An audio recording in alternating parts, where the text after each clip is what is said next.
Coming up on Mountain News at 5:30, testimony turned tense in Lower Manhattan as former President Donald Trump took the stand in his civil fraud trial.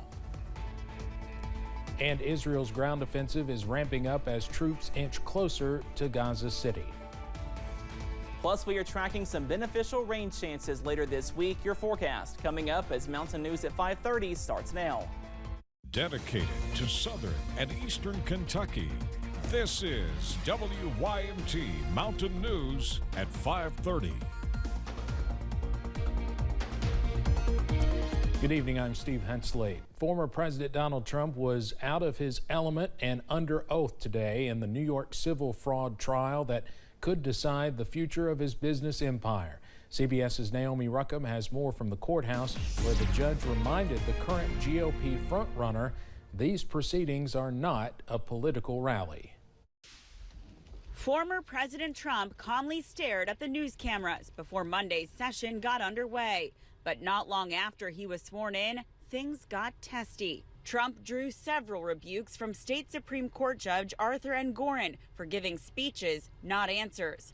The judge called a brief recess, asking Trump's attorneys to control their client. Trump has gone in there. Columbia University law professor John Coffey says provoking the judge won't help Trump's cause. And Donald Trump does very well in political campaigning when he explodes, but it doesn't work in court. The current GOP presidential frontrunner is accused in an alleged scheme to dramatically inflate his wealth in order to get better loans and financing. He testified he feels some of his properties are actually undervalued, and outside the courtroom repeated his claims of political persecution. It's a very unfair situation. This is really election interference. That's all it is. This trial is ridiculous. New York Attorney General Letitia James said she expected name-calling at the microphones. But at the end of the day, the only thing that matters are the facts and the numbers. And numbers, my friends, don't lie. The potential financial losses are staggering. The case could cost Trump $250 million in penalties and bar his iconic company from operating in New York.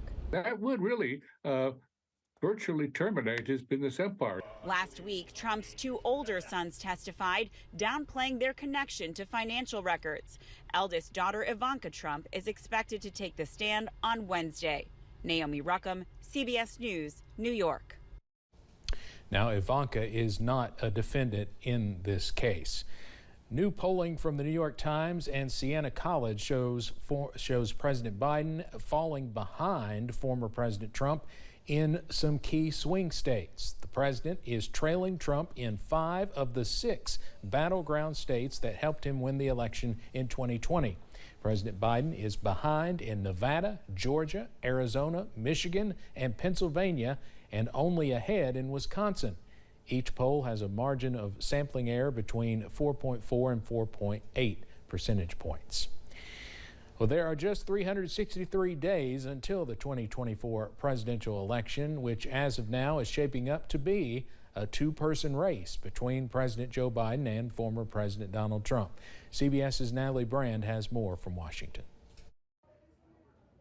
1 year out from the presidential election, and former President Trump, speaking outside a New York courtroom, says he's the one to beat. The New York Times and CBS came out with a poll that I'm leading all over the place. The New York Times released a new poll of 6 battleground states that shows Trump leading in 5 of them, states that Biden won in 2020. And a national CBS News poll out this weekend shows Trump with a slight lead within the poll's margin of error. Where you see Trump voters thinking about this rematch feel more hopeful and motivated. But by comparison, those Biden voters, their top answers are nervous and frustrated. The CBS poll shows that the number of Americans who believe things are going badly has increased to nearly 75%, with most voters signaling they're nervous about the economy. 45% of Americans surveyed believe their personal finances will be better off if Trump wins, compared to just 18% if Biden wins. President Biden has made the economy a cornerstone of his re-election bid. He met with Amtrak workers in Delaware Monday. Folks, too many people have been left behind in the past, or treated like they're invisible. We're building an economy from the middle out and the bottom up, where no one's left behind.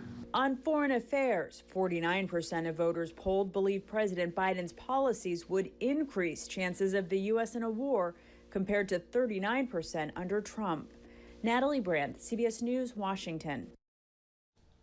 When it comes to the war between Israel and Hamas, more voters, 57%, tell CBS News they believe Trump would provide just the right amount of support for Israel, as opposed to 43% who say the same about President Biden. Well, today, as mentioned in that story, the president was in Delaware, where he announced more than $16 billion in funding to improve America's busiest rail line. Amtrak's Northeast Corridor connects cities including Washington, New York, and Boston. The money will fund upwards of 24 projects, including repairing aging bridges and tunnels in need of replacement. The biggest chunk will be for the underwater train tunnels connecting New Jersey and New York. Several people were injured following a shooting at a large motorcycle rally in Galveston, Texas Saturday night. Police say the reported gunman, 20-year-old Pettis Ray, was detained at the scene. In all, 6 people were shot. Police say one victim did not seek medical treatment, and the other 5 were taken to local hospitals. One victim is in critical condition, but the rest are expected to make a full recovery. A new study indicates America's gun epidemic has become deadlier than ever for kids since the start of the pandemic. That's from research published today in the journal Pediatrics. Emergency room visits for firearm injuries among children doubled from March 2020 through November of last year, and the increases were particularly stark among Black and Hispanic children.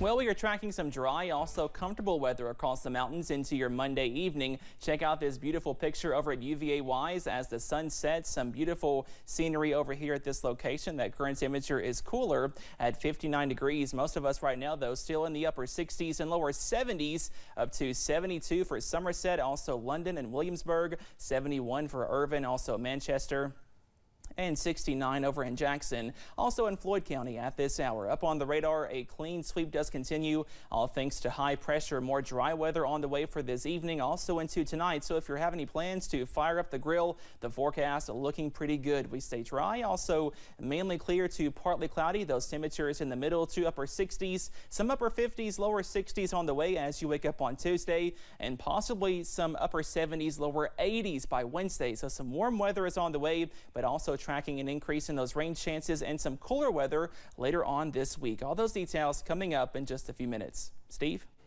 Cameron, thank you. Israel's military says it will soon start closing in on Hamas fighters in Gaza City, while the Hamas-controlled Gaza Health Ministry says the Palestinian death toll from the war has climbed past 10,000. Israel is preparing for what is expected to be a deadly street-by-street battle against Hamas fighters both above ground and in underground tunnels. We're working, as I said, very aggressively on getting more humanitarian assistance into Gaza, and we have very concrete ways of doing that. And I think you'll see in the days ahead that assistance can expand in significant ways. During his visit, Antony Blinken met with Palestinian Authority President Mahmoud Abbas in the West Bank, who joined international calls for an immediate ceasefire.